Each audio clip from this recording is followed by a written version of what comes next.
Hello everyone, Mr. My Machine 8 here, and today we'll be looking at my custom LEGO Green Hill Zone set. So, a couple of bits of disclosure here. You may notice that I am not on my usual filming location. This is because this is actually way too big for my desk, so I'm actually here at my school to film this. I got full permission to do this, yep. And part of this is my own custom design, but other parts are the official set, and other parts are from a mock I found on Rebreakable by, I believe it was a Toaster Girl, if I'm not mistaken. I think that's who it was.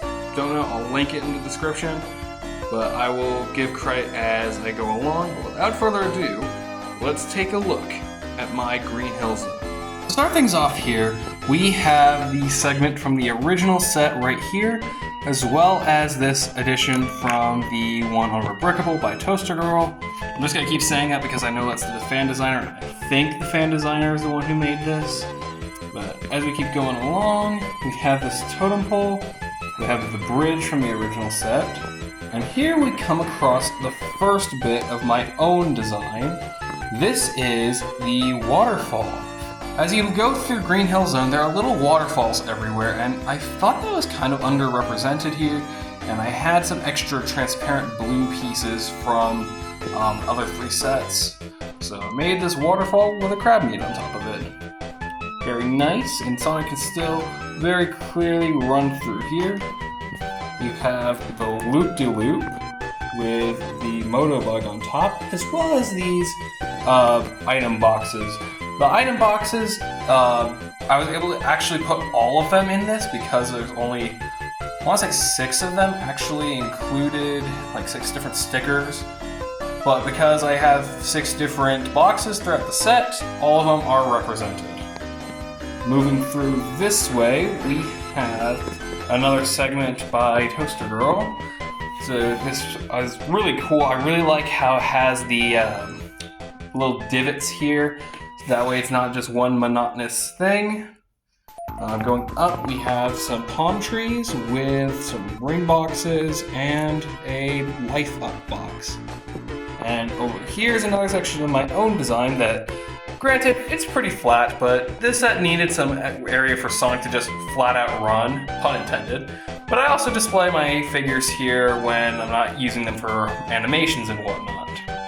So, moving on over here, we have the jumper segment from the end of the original set. But here is the reason you probably clicked on the video. The Chaos Emerald display included in the original set was kind of basic, so I decided to give it an upgrade. So if you look here, we have my custom edition featuring this crank and the Chaos Emeralds, and when you turn it, Sonic can go into Super Sonic. They spin around him and everything, and it's just a really cool effect in my opinion. Took a lot of these transparent 1x1 clip pieces to keep the emeralds in place, as well as these poser bricks, as I call them, used throughout the set to have the rings propped up. And as you can see, I have my favorite Sonic minifigure, well, of Sonic, I should say, on top here to be transforming into Super Sonic. As of the recording of this video, we do not have a Super Sonic minifigure officially, but according to rumors, he should be coming in an August set, so not too long before I can install that onto this build. It's a very simple construction here, and I went through several design revisions.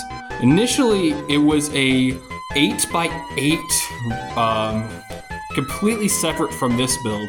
But then I found this piece from a LEGO Mario set, of all things. And if you remove right here, you can actually see the mechanism. When I turn the crank, it turns this gear, which this rod in the center is mounted to the base of the plate. And there is this gear piece that has a hole in it. This is from the Bowser's Castle set, if it'll focus. Yeah, it'll focus. There is a gear with a hole in the center, and the rod runs through it all the way to Sonic's feet, so he is unaffected by the rotation of the gears. Well, I think this is probably one of my favorite mocks I've ever built. Definitely definitely the longest. A couple other perks about doing this is that you get a ton, I mean a ton of extra rings. So, it's not the new ring piece, but they're still serviceable. Well, that'll do it for this video. Let me know what you think in the comment section down below, and would you ever consider building this? I'll see you all in the next one. Bye.